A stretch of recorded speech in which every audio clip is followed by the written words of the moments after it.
Hi, welcome back. Today we're going to read the first part of the second chapter of Z-fari. So if you're ready, let's begin.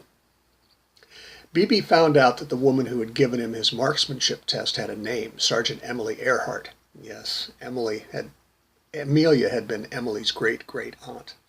Sergeant Earhart, though she would never tell Beebe Duvalier, was impressed with the young man from the bayou so much that she assigned him to a platform where he could easily be brought back to the Witch, the 119th Street South platform, just outside of Derby, about 10 miles south of the Border Patrol headquarters. She would also never tell Beebe Duvalier about the lab in the basement of the Border Patrol building, she thought. "Have a seat, Mr. Duvalier," she said. Sergeant Earhart opened the bottom left-hand drawer of her battered metal desk and pulled out the standard recruit contract. She took a pen and made an X at the beginning of the first line, a second X at the end of the paragraph, then 6 more X's on the first and last pages of the document, and turned the papers so that Duvalier could read them. She handed him the pen. "Print your full name on the line at this X," she told him. He did. His printing was horrible. He must not have had much time to practice. "Your first name really is Beebe?" she asked with a hint of a smile. "That's what Papa and Maman always called me. When I went to school, that's what they wrote on the papers." "Okay, then. Sign your name here," she said, pointing to the second X. He did. His signature looked like the wiggly lines people make when they are signing on a card reader. This signing reminded Sergeant Earhart of buccaneers signing articles of agreement before a voyage. "Arr, make ye mark, ye parrot strangling rapscallion," she thought. Maybe she should make these recruits swear an oath on an axe or a human skull. Earhart pointed out more X's. "Initial here if you agree with the pay. Check here if you want to live in the barracks and have free room and board. Is it hard to find a room to rent?" he asked. "No," she said. "I'll take you to a woman I know in Mulvane who has rooms for rent. It's about 2 miles from your platform. Probably not very expensive. You'll have some privacy that way." Duvalier nodded and skipped that one. "Initial here if you agree to the bonus.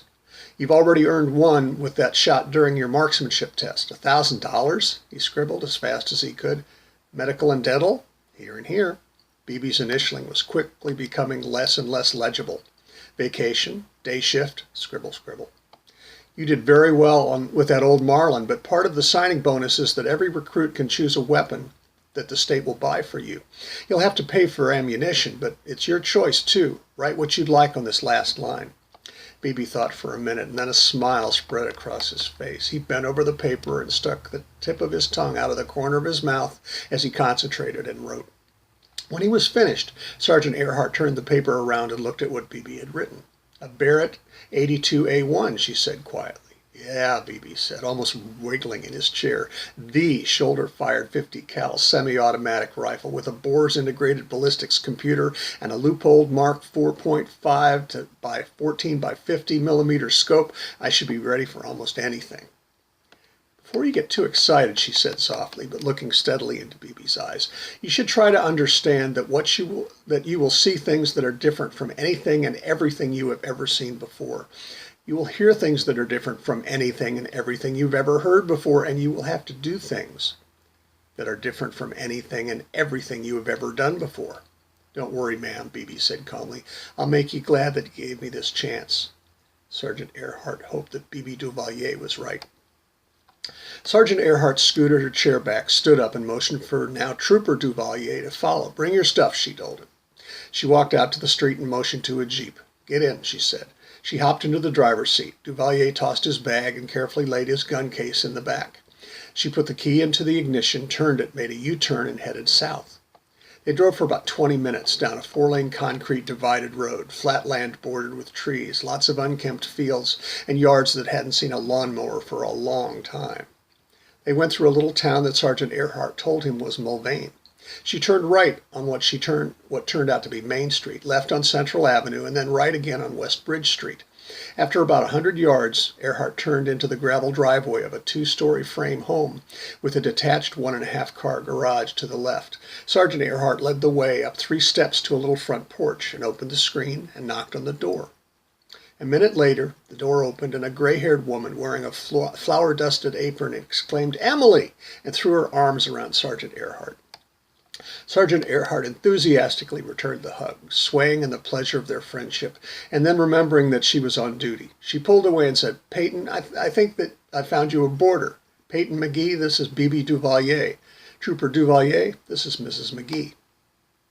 Mrs. McGee looked B.B. up and down and then smiled, wiped her hand on her apron, and offered her hand to him. B.B. took her hand and shook it, marveling at the strength in her firm handshake. "I'm pleased to meet you, Mrs. McGee.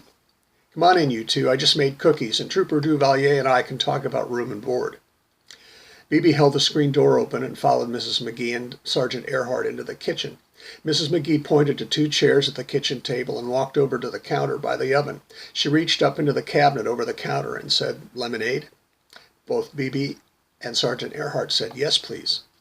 Mrs. McGee filled 2 tumblers with a couple of ice cubes each and lemonade and brought them to the table. She went back to the counter by the oven, pulled a plate out of the cabinet, and transferred a half-dozen cookies from the baking sheet where they had been cooling to a plate with a stainless steel spatula that had lifted many, many dozen cookies.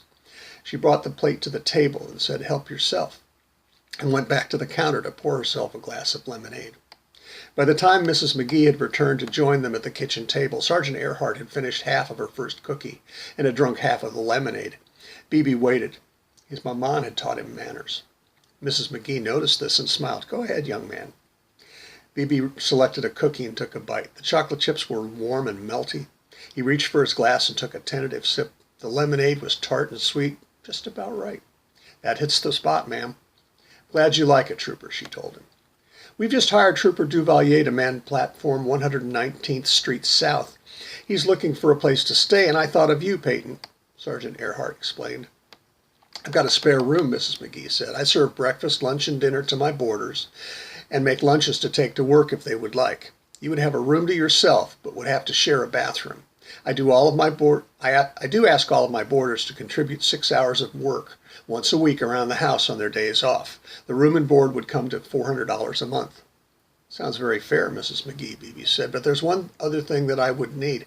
I reload my own ammunition, so I'll need somewhere I can set up a good-sized table about 6 feet long to hold my tumbler, press, and scales, and some shelves to hold my other supplies. I'm very attentive to detail and careful, and I've been reloading ammo since I was about 12. My papa showed me how, so it won't be dangerous."